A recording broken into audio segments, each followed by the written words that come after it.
তুই যদি বেশি বাড়াবাড়ি করস তরে কিন্তু আমি জাগায় ঘন ঘটা কইরা দেব। রাইট, ঘন ঘটা এবং বারবার হয় না যে তখন এই ছবিগুলো যখন মুক্তি পেয়েছিল মানুষের মুখে মুখে এই হ্যাঁ, ডায়লগগুলো ছিল। ঘন ঘটা এখন কি শোনেন রাস্তাঘাটে নামলে ঘন ঘটা করে দিব? ধরো আমি লাইভে গেলে আয় কুখ্যাত জরি না, এই দুর্দর্শ পামেলা, এই ভয়ঙ্কর নারী। আর তারপরে যত নাটক আছে আমার, নাটকের তো সব নাম ধরে ধরে ডাকা শুরু করে। ডাক্তার এজাজ কই, মানে মাঝখানে আমরা একটা নাটক করছিলাম সিরিয়াল আর কি, মুকুট ভাই।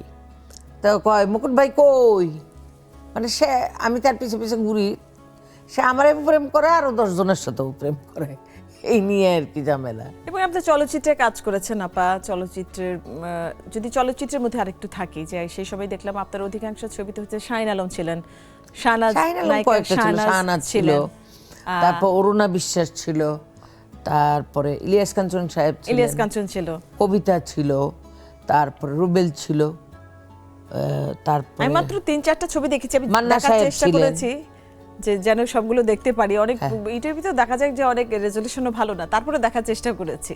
তো সবার সাথে কাজ করেছেন যখন, আর কি মজার কোনো গল্প আছে কি যেটা আমরা শুনলে একটু আমাদের কাছে খুবই ভালো লাগবে কিংবা আমরা জানি মজার না? বলতে আসলে মজা তো আর কাজ করার সময় ধরো হাসি ঠাট্টা তো হই বিভিন্ন রকম ভাবে, কিন্তু ধরো আমার মজাগুলি আবার অন্যরকম।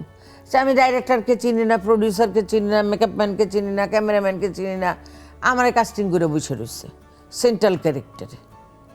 আমি সেটে গিয়া সবাই একজনকেই চিনি, সৈয়দ হারুন, তারে খালি দিকেই এই দুলা ভাই আপনি বলেন ডাইরেক্টর কোনটা, ডাইরেক্টর কোনটা। যখন ডাইরেক্টর ক্যামেরা অ্যাকশন করছে তখন বুঝছি এটাই ডাইরেক্টর।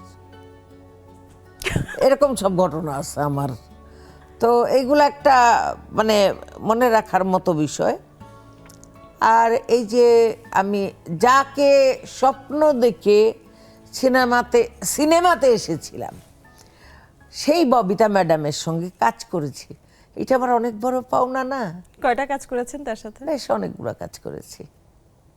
আর কি কিভাবে নিলেন যখন নায়িকা ববিতা জানতে পারলেন যে তাকে দেখে আপনি চলচ্চিত্রে আসলেন? না, আপা জানে না কোনোদিনই, আচ্ছা, বলিও নাই কখনো।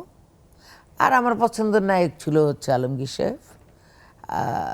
তারপরেও সবাইকে আমার ভালোই লাগতো, সবার ছবি দেখতে আমার ভালো লাগতো, অঞ্জুর ছবি দেখতেও আমার ভালো লাগতো। অঞ্জু যখন নাচতো আমি তখন চেয়ারের উপর উঠে বসে পড়তাম, বৈশা নাচটা ভালো করে দেখতাম, এরকম ছিলাম আমি।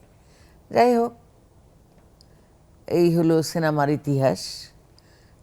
আর কথা বলতে গেলে অনেক সময় লাগবে, কারণ আমি কিভাবে সিনেমাতে আসলাম, কি হইল, কেমনে কেমনে আমি এইগুলা সব করলাম, বা বিভিন্ন রকম অনেক রকম কমপ্লিকেসি থাকে। তারপরেও যে আমি সিনেমাতে আসলাম এবং সাকসেস হইলাম, এটাই আমার কাছে ভালো লাগে। এই যে তোমরা সবাই, মানে বাংলাদেশের সব লোক আমাকে চেনে, এটা আমার কাছে খুব পছন্দ হয়।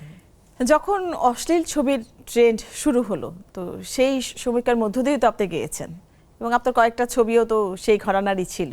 আমার মনে আছে আমি যখন লঞ্চে যাচ্ছিলাম তখন আপনার একটা ছবি দেখেছিলাম, তখন লঞ্চে দেখাচ্ছিল, তো ওটা মোটামুটি একটু অশ্লীলই ছিল। তো কি বলবেন যে ওই মধ্য দিয়ে তো আপনাকে হয়তো বা এরকম ছবি প্রযোজনা করতে আপনার ইচ্ছা হয়নি, কিংবা ট্রেন্ডের কারণে করেছেন, সেই সময় এই ছবিগুলো বেশি আসলে মানুষ দেখতো না? আসলে আমি যে সেরকম কোনো মানে ভালগার টাইপের যেই সিনেমা, সেগুলো কিন্তু আমি সেই ধরনের না, অত না, কিন্তু মোটামুটি মানুষজন এটা তো একটু থাকবে। কারণ ধরো যে আমরা তারা জগতের লোক, এদেরকে একটু মোটামুটি মানুষ একটুখানি খোলামেলা দেখতেই চায়। কারণ ধরো সিনেমার দর্শক তো আগে সব রিক্সাওয়ালারা ছিল, সবাই একটু রিক্রিয়েশন চায়, যে সিনেমা হলে গিয়ে ছবিটা দেখে যেন সে রিক্রিয়েশন পায়, আনন্দ পায়, যেটা তার মানে বাড়িতে গিয়া বউয়ের মুখ দেখে পায় না, সেটা যেন এখানে পায়। ওটার জন্য আমরা একটু সামান্য তো কনসিডারেশন করাই হয় সিনেমার জন্য।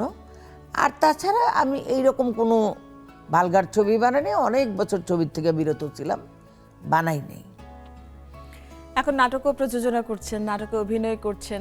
নাটক কিন্তু আমি দীপ্তি তোমাকে বলি, নাটক কিন্তু আমি যখন প্রথম প্যাকেজের আওতায় নাটক হলো, বিটিভি যখন বলল যে নাটক মানে প্যাকেজের আওতায় নাটক নির্মাণ করে তাদের কাছে বিক্রি করতে, আমি কিন্তু তখন থেকে নাটক প্রডিউসার।